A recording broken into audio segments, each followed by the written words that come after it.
బుల్బుల్ కథలకు స్వాగతం. కథ పేరు అత్త కోడళ్ళు. ఒక ఊళ్ళో ఒక అత్త ఉండేది. ఆమెకు కోడలంటే అస్సలు పడేదే కాదు. చీటికి మాటికి ఆమెను కొడతా తిడతా ఏడిపించేది. ఒకరోజు అత్త తన ఇంటి పెరట్లో ఒక బేరు గింజ నాటింది. కొద్ది రోజులకే అది బాగా పెరిగి పెద్దదై కుప్పలు తెప్పలుగా కాయలు కాయసాగింది. కోడలికి ఆ బీరకాయలు తెంపుకొని మంచిగా కూర చేసుకుని తినాలని ఎంతో ఆశ. కానీ అత్తేమో ఆ కాయలన్నీ తెంపి తానొక్కతే వండుకొని బాగా తినేది. మిగిలితే ఎదిరింటోళ్లకు పక్కింటోళ్లకు ఇచ్చేదే కానీ కోడలికి మాత్రం ఒక్క ముక్క కూడా పెట్టేదే కాదు. ఒకరోజు వాళ్ళింటికి అత్త చిన్న తమ్ముడు వచ్చి, అక్క ఈ వారం నా కూతురికి పెళ్ళి, నువ్వు తప్పకుండా మా ఊరికి రావాలా అని పట్టుబట్టాడు. సరేనని అత్త తమ్మునితో పాటు పెళ్ళికి పోయింది. అంతే, అత్త అట్లా బయటికి పోవడం ఆలస్యం. కోడలు సంబరంగా ఉరుక్కుంటా పెరట్లోకి పోయి బీరకాయలన్నీ తెంపి కూర వండుకొని బాగా తిని తీగ మొత్తం పీకి దెబ్బలో పడేసింది. 4 రోజుల తర్వాత అత్త వచ్చి చూస్తే ఇంకేముంది, తీగ లేదు, కాయలు లేవు. ఇదంతా కోడలు పనేనని గ్రహించిన అత్తకు ఆమె మీద పీకల దాకా కోపం వచ్చింది. రాత్రి కోడలు అన్నం తిని నిద్రపోగానే ఒక పెద్ద కర్ర తీసుకొచ్చి ఆమె నెత్తిని ఒక్కటేసింది.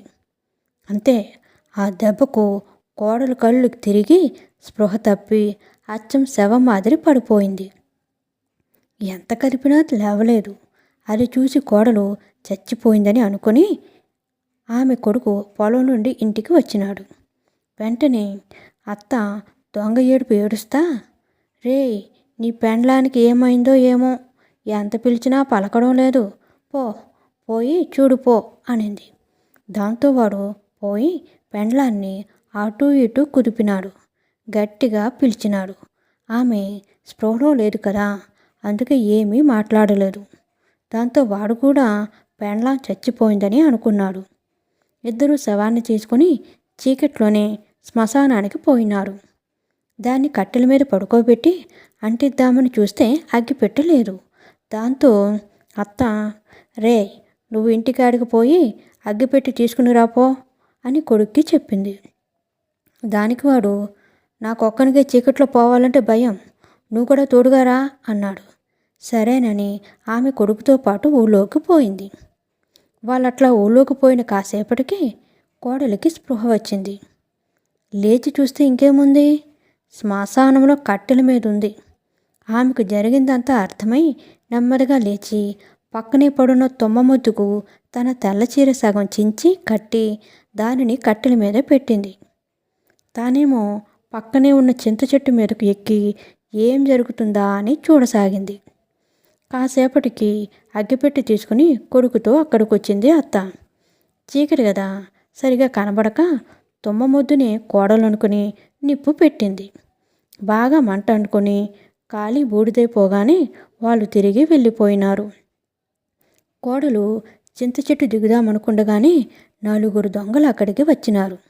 వాళ్ళు చింత చెట్టు కిందనే కూర్చొని చుట్టుపక్కల ఊళ్ళో ఎత్తుకొచ్చిన బంగారం, రత్నాలు, వజ్రాలు, నగలు కుప్పలు కుప్పలుగా పోసి ఎవరి భాగం వాళ్ళు పంచుకోసాగారు. ఇదంతా పైన చూస్తామన్న కోడలు ఎట్లాగైనా సరే ఆ బంగారం కొట్టేయాలనుకుని ఓ అని దెయ్యం మాదిరి భయంకరంగా అరుస్తా ధబీమని వాళ్ళ మీదకు దుంకింది. అంతే, 4 దొంగలు అదిరిపడినారు. చూస్తే ఇంకేముంది, తెల్ల చీరతో జుట్టు అంతా విరబూసుకుని ఓ అని ఊగుతా ఉంది. వాళ్ళు వచ్చింది దెయ్యమే అనుకొని భయంతో గజగజ వణుకుతా ఎక్కడొక్కడ వదిలేసి తలో దిక్కు పారిపోయారు. కోడలు బంగారం అంతా మూట కట్టుకుని సంబరంగా ఇంటికి పోయింది. తలుపులేమో మూసి ఉన్నాయి. దాంతో అత్తా అత్తా అని పిలుస్తా తలుపు కొట్టసాగింది. ఎవరబ్బా అని లేచి తలుపు తెరిచిన అత్తకు ఎదురుగా కోడలు కనబడేసరికి ఇది దెయ్యమే నన్ను పీక్కి తినడానికి వచ్చిందనుకుని భయపడి అక్కడికక్కడే గుండె పగిలి దవ్వీమని కింద పడి చచ్చిపోయింది. పెండ్లాన్ని చూసి మొగుడు గజగజ వణుకుతా ఉంటే ఆమె జరిగిందంతా చెప్పింది. వాడు అలాగా అని సంబరపడ్డాడు. ఆమె తెచ్చిన బంగారంతో 10 అంతస్తులు మిద్దె కట్టుకొని హాయిగా బతకసాగారు. కథ నచ్చినట్లయితే లైక్ చేయండి, షేర్ చేయండి, సబ్స్క్రైబ్ చేయండి. Thank you so much.